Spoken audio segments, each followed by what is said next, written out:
नमस्कार, आप देख रहे हैं दैनिक साथी हरियाणा। साथियों, रोहतक सांसद दीपेंद्र हुड्डा सोमवार को रेवाड़ी पहुंचे। यहां पर कौंसीवास रोड स्थित विजयनगर में कांग्रेस ग्रामीण जिला अध्यक्ष के कार्यालय का उद्घाटन किया। इसके बाद मीडिया से रूबरू हुए। इनेलो अध्यक्ष अभय चौटाला द्वारा राज्यसभा व विधानसभा चुनाव में पूर्व सीएम हुड्डा द्वारा बीजेपी की मदद करने के आरोप पर दीपेंद्र ने कहा कि वे 11 साल से कांग्रेस नेताओं का ही नाम जप रहे हैं। भगवान का नाम लेते तो शायद कुछ हासिल होता। दीपेंद्र यहीं तक ही नहीं रुके, उन्होंने कहा कि अभय चौटाला पार्टी संभाल पाए न परिवार। वहीं राहुल गांधी के मंच से अभद्र भाषा के प्रयोग के सवाल पर दीपेंद्र ने कहा कि ऐसे लोगों के खिलाफ कड़ी कार्रवाई होनी चाहिए। भाजपा को उस व्यक्ति को कांग्रेस से नहीं जोड़ना चाहिए। कार्यक्रम में नांगल चौधरी, विधायक मंजू चौधरी, पूर्व विधायक चिरंजीव राव व कांग्रेस शहरी जिला अध्यक्ष परवीन चौधरी सहित अनेक कांग्रेसी मौजूद रहे।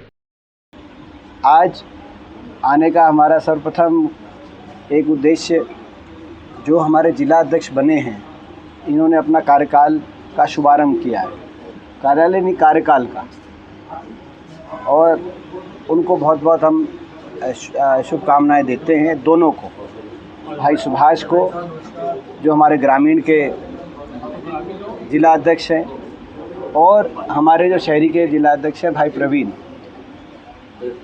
और यही आशा है हमारी कि दोनों जिला अध्यक्ष दिन रात लगकर सबको साथ लेकर सबका मान सम्मान करते हुए कांग्रेस पार्टी की विचारधारा को रेवाड़ी ज़िले में आगे बढ़ाने का कार्य करेंगे। कांग्रेस पार्टी ने एक प्रक्रिया, राहुल गांधी जी ने एक प्रक्रिया के माध्यम से स्वयं एआईसीसी के ऑब्जर्वर्स को हर ज़िले में भेजते हुए संगठन सर्जन का नाम दिया गया। जिस प्रक्रिया का, उसके माध्यम से संगठन के विस्तार की प्रक्रिया को आगे बढ़ाते हुए जिला अध्यक्षों की नियुक्ति करने का कार्य किया है। तो यानी कि पार्टी कितने महत्व दे रही है, इस प्रक्रिया को आप अंदाज़ा लगा सकते हैं।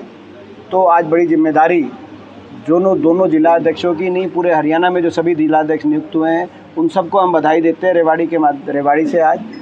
और सभी की जिम्मेदारी है, बड़ी जिम्मेदारी है, सब अच्छे से निभाएंगे, ऐसा हमारा विश्वास है।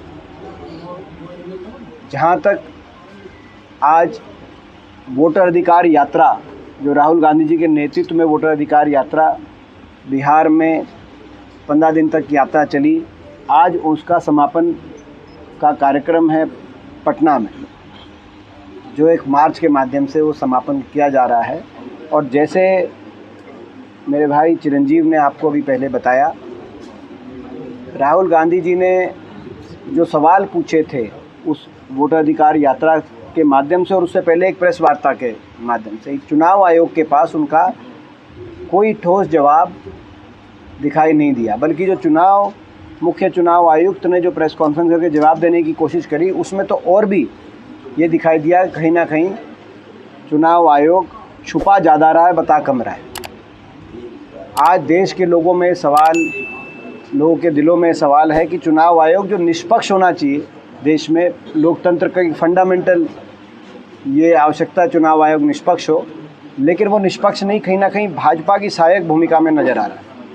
बड़े पैमाने पे भाजपा के साथ मिलकर मिलीभगत करके भाजपा को चुनाव के नतीजों को प्रभावित करने का कार्य किया जा रहा है। ये बात अब खुल के सामने आ गई देशवासियों के साथ। ये हरियाणा में भी हुई है, बहुत बड़े स्तर पे गड़बड़ी है। बाकी देश में तो कई जगह के उदाहरण सामने आ ही गए हैं, कर्नाटक की बात हो, महाराष्ट्र की बात हो, मगर हरियाणा में भी कई ऐसे सवाल हैं जिनके जवाब नहीं दिए गए। हरियाणा में भी हम कांग्रेस पार्टी इस पहलू को काफ़ी डिटेल में दिखवा रही है, और जल्दी ही आपके सामने तथ्य रखने का कार्य, हम सारे प्रमाण रखने का कार्य जनता के सामने, तो जनता को सारी बातें जानने का अधिकार है, हम जल्दी वो कार्य करेंगे। तो आज दूसरा जो बड़ी बात थी, वो जैसे कहा कि भाई आज वोटर अधिकार यात्रा जो कांग्रेस पार्टी की, उसका समापन है पटना में, तो उसके बारे में बाकी कोई आपका कोई प्रश्न हो तो ले लेंगे, फिर हम आगे अपने कार्यक्रम। एक बार पीएम मोदी की मां को गाली बकने का बड़ा मुद्दा जिसको भाजपा लगाता है। देखिए, बिहार में जब यात्रा चल रही थी, आपने देखा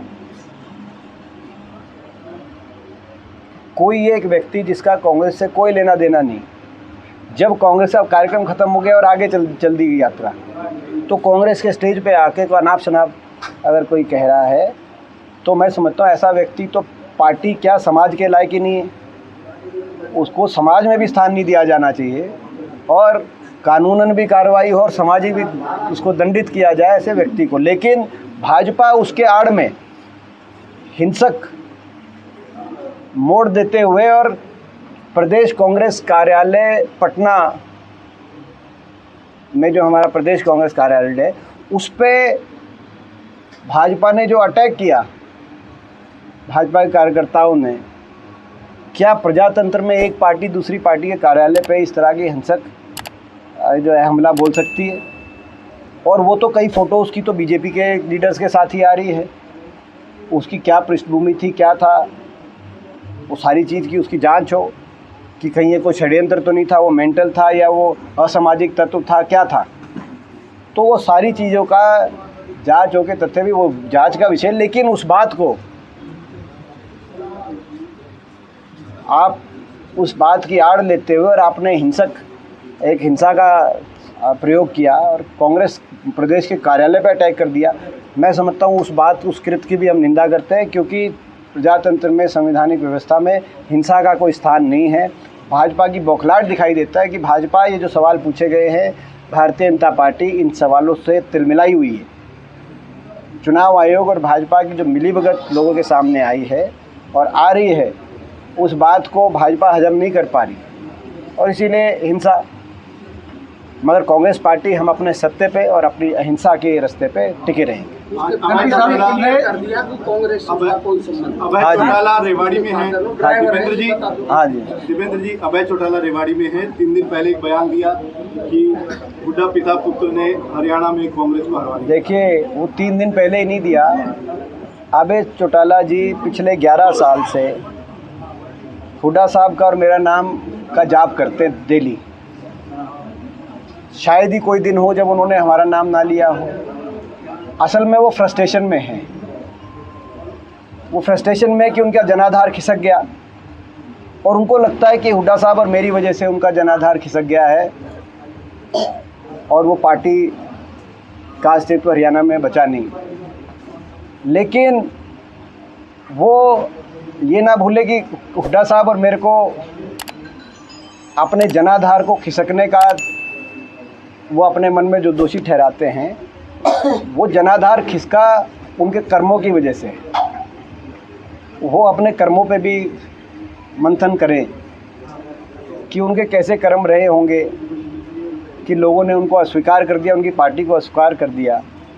जब मुख्य विपक्षी पार्टी थी, 2009 में उनके 31 सीट थी। उसके बाद जब उनको पार्टी के वो अध्यक्ष बने तो 19 सीट आ गई, लेकिन मुख्य विपक्षी पार्टी और वो मुख्य विपक्षी के नेता बने। जब वो मुख्य विपक्षी पार्टी के नेता थे इनेलो के, तो अपने पार्टी का जनाधार के अपने परिवार को भी इकट्ठा नहीं रख पाए और 1 सीट पे आ गए खुद 2019 में, और इस बार खुद भी हार गए। और जाप नाम का जाप करते हैं हुड्डा साहब का और मेरा 11 साल से हम देख रहे हैं। इतना तो वो भगवान के नाम का जाप करे सुबह और शाम तो शायद उनका कुछ भला हो।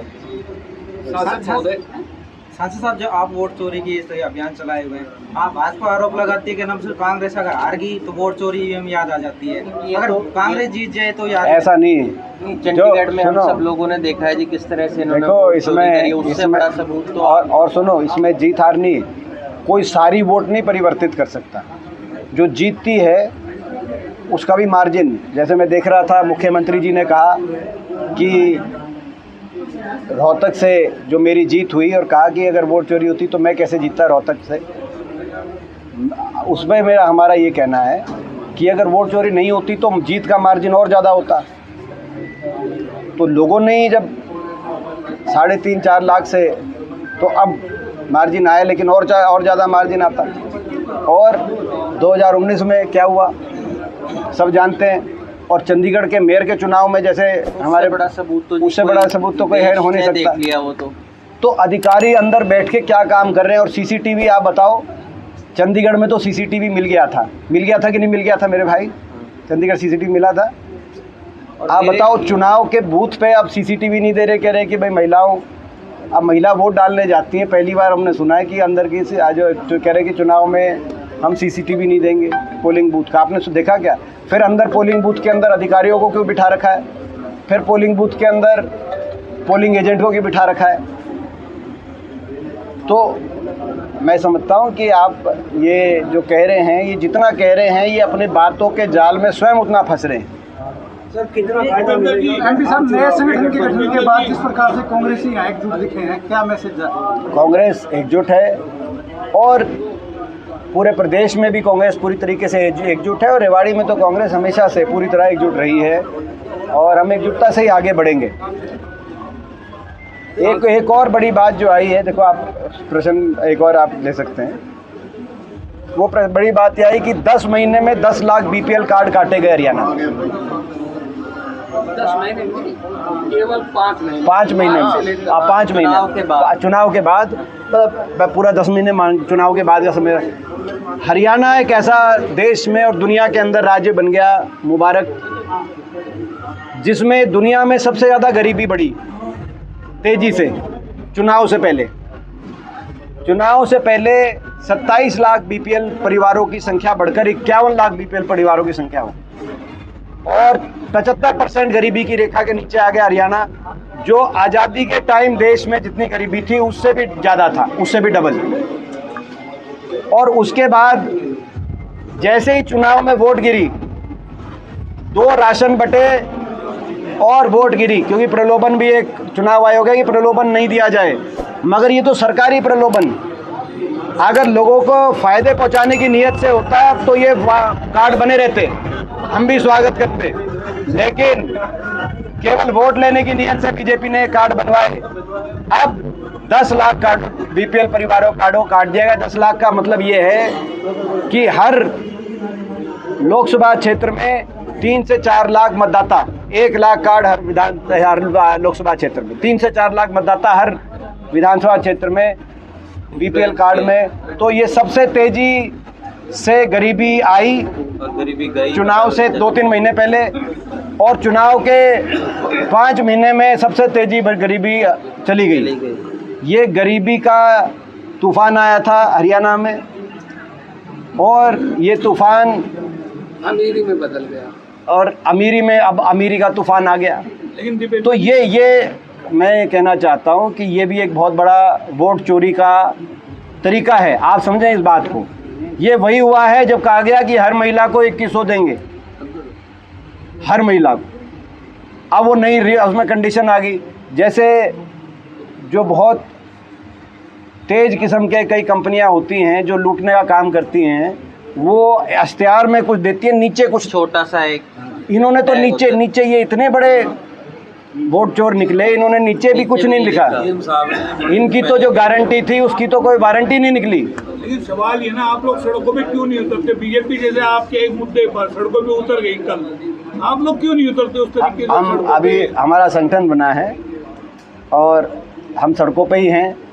आप आज हम सड़कों पे हैं, नेता जो है और कौन संग सड़कों पे है? राहुल जी तो 16 दिन से पद यात्रा कर रहे हैं। सारी कांग्रेस सड़कों पे है, और हम अच्छे से लड़ाई लड़ेंगे और हर मुद्दे को उठाने का काम करेंगे। आपने विधानसभा में देखा कानून व्यवस्था पे तो सदन चलने तक नहीं दिया कांग्रेस पार्टी के कांग्रेस विधायकों ने।